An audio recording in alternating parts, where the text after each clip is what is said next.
Hello and welcome to some more Star Citizen. Star Citizen Alpha 4.0.2 is now live. It appears CIG are very serious about giving us monthly patches, so I want to talk about this update, the state of it to a degree, the patch notes, the supply or die event, the rewards for that, the ship sale that's going on.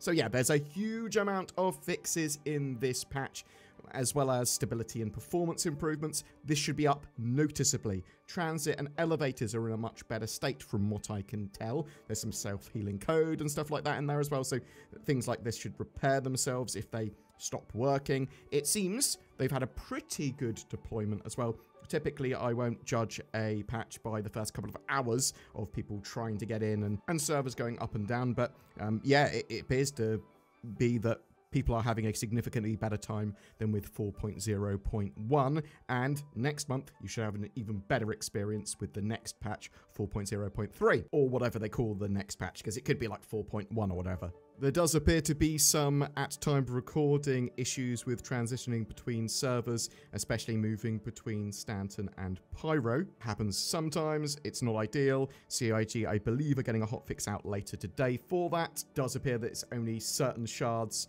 that are affected by that, or they become affected by it over a certain amount of time as they degrade or something. But as I said, hopefully that will be solved ASAP. Really would love to know your experience of 4.0.2 now in the live build. Are you having a great time? Are you having a terrible time? So, was there a wipe? For the most part, no. Only volatiles were wiped, so things like refinery jobs, but also hangar customizations and consumables. That stuff should have been wiped. It did also include CZ stuff, contested zone items this time around. CIG did say we fixed contested zone keycards, looted weapons, and salvaged or looted ship components in 4.0.2, meaning that this will now be saved in the LTP, the long-term persistence, moving forward. However, transitioning from 4.0.1 to 4.0.2, these items will be lost since they weren't flagged with the fix yet. I understand that this isn't ideal, but at least it's resolved for future updates, so you can farm to your heart's content. Now 4.0.2 has dropped. As for ships, they should persist from 0.1 to 0.2 and carry over into the new update, so you won't lose your executive hangar ships. Now, I do know that some people have lost ships, FPS gear, and components as well. Hopefully, for the most part, most people's stuff has carried over.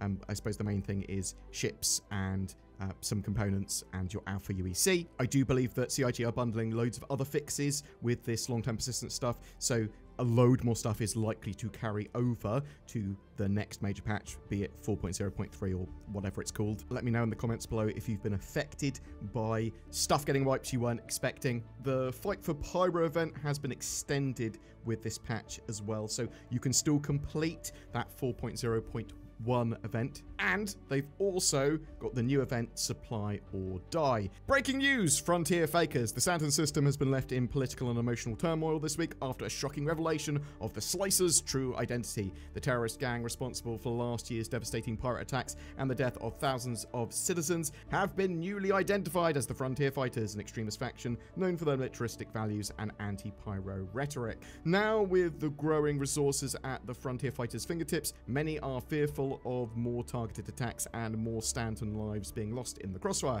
Dive into the chaos of the pyro system with Supply or Die, the next chapter in the battle for control after Save Stanton and Fight for Pyro. The Frontier Fighters have dropped the act and have shown their true Slicer colors. Now it's on you to pick a side. Stand with the relentless headhunters or back the resourceful citizens for prosperity. Supply or die. No supplies, no victory. Every smart pilot knows that. Your faction needs resources, and it's up to you to deliver. The Slicers didn't pick the name Frontier Fighters for nothing. In Pyro, might makes right. Your employers, they don't care how you get the goods. Just get them. Will you be the noble trader running convoys with trusted private military escorts? We see you, orgs that thrive on logistics and security. Or will you channel your inner pirate, ambushing haulers and taking what you want? Or maybe you'll gamble it all, weaving through danger with nothing but luck and skill on your cargo runs. Or, if you prefer, the steady thrum of a drill to the chaos of a skirmish, consider mining and salvaging. It's your call. Plunge into the action, give it everything you've got solo or with your crew, and the 3 unique rewards will make it all worthwhile. So there are salvaging and mining missions in Pyro for Headhunters and Citizens for Prosperity factions for the Supply or Die event. Also, there is a Jump Town styled gather datatrine cargo which you purchase from depots in a more PvP focused sort of combat-y style mission. Now, yeah, there's one of these depots on each of the Pyro planets. Basically, you'll want to go there, secure the area, buy the datatrine, and then get it to your ship, then deliver it to your faction, or sell it for profit. You can just steal the datatrine off other players as well, though, so bear that in mind. And as it's Pyro, there's no legal downside to that, so it is very PvP orientated, at least that section, that 3rd mission. You can do any of these missions to build up points for the actual rewards, so missions are shareable as well. The reward for each of these types of missions, it sort of ranges from 200 to around 700 points for completion based on the size and scale of the mission, small, medium or large.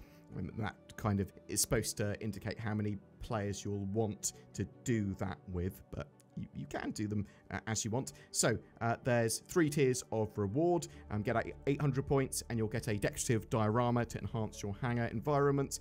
It's cool. It's like datatrine sort of cargo boxes there.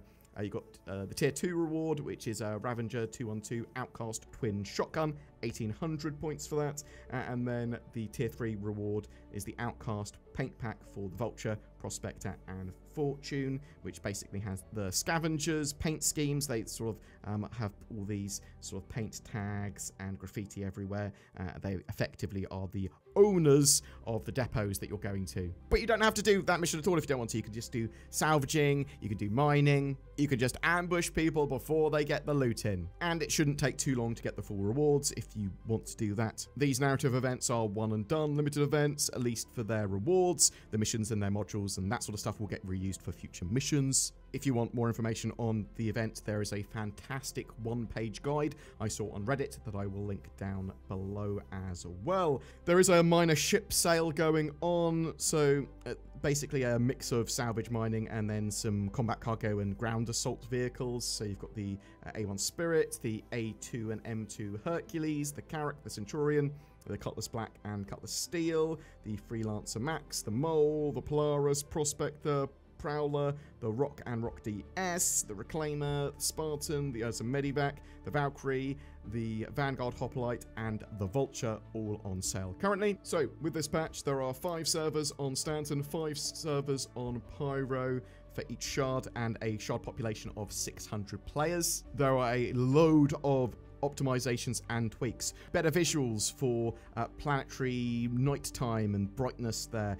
Biome streaming performance updates. But this expands out to lighting and AI and just general outposts. Loading screens have been updated with some like news information about what's going on in the verse. I've seen a little boost in frame rate as well. I suspect this is across the board for most players as Star Citizen becomes more optimized and slightly less CPU bottlenecked. But there's also things like more sensible cleanup of sort of trash and old ships and that sort of stuff. For some ship updates, they've added these UCL and ES to be purchased at New Deal Lawville, as well as the Starlancer Max at New Deal Lawville and Astra Armada Area 18.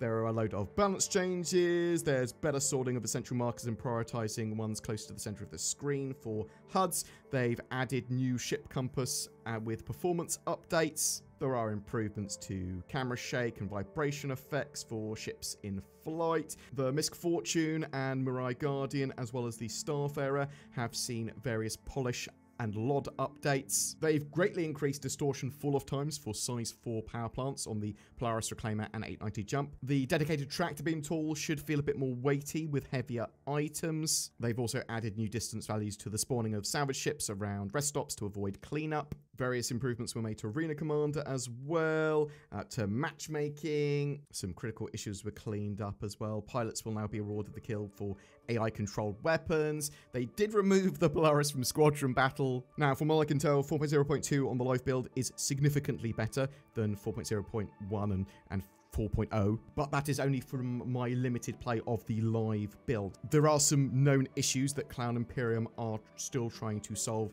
Maybe these will get hotfixed, or these will get fixed in most likely 4.0.3 or whatever the next patch is. But at the moment, let me give you some highlights actually.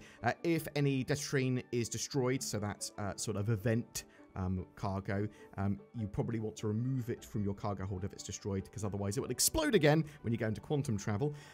Fast storage and retrieval of ships can break hangars, and there are various unstowing issues, especially with ungraceful disconnects. There are some issues with the Commoray and PvP missions. Party member markers are not appearing on the map. There are hostile asteroids effectively around jump tunnels, and that is basically it. Boom. So I am interested to know what people think of this sort of cadence for monthly releases from CIG, sort of some additional missions and a narrative event, a load of smaller updates and improvements and a bit of evolution of some systems, but lots and lots of bug fixes. Have your problems with the current build sort of been solved now, or you're having a terrible time? Are you going to be getting involved with these sort of supply or die missions, and which ones, if you are going to, are you going to be doing? Every month we have a ship giveaway. It's March now. Oh, who would have thought it? We've got a Super Hornet Mark II with Heartseeker kit that we're giving away this time,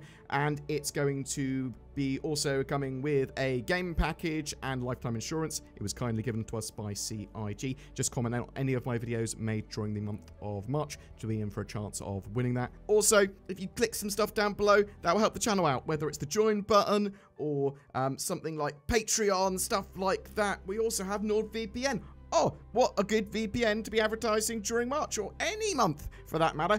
Go to nordvpn.com/BoredGamer, or the links below. Big discounts on NordVPN. I use it. I love NordVPN. It helps me with better accessibilities, securities, and privacies on my interwebs. Thanks for watching. You take care. I hope you have a great Alpha 4.0.2 experience. I look forward to hearing from you in the comments, and I will see you in the verse.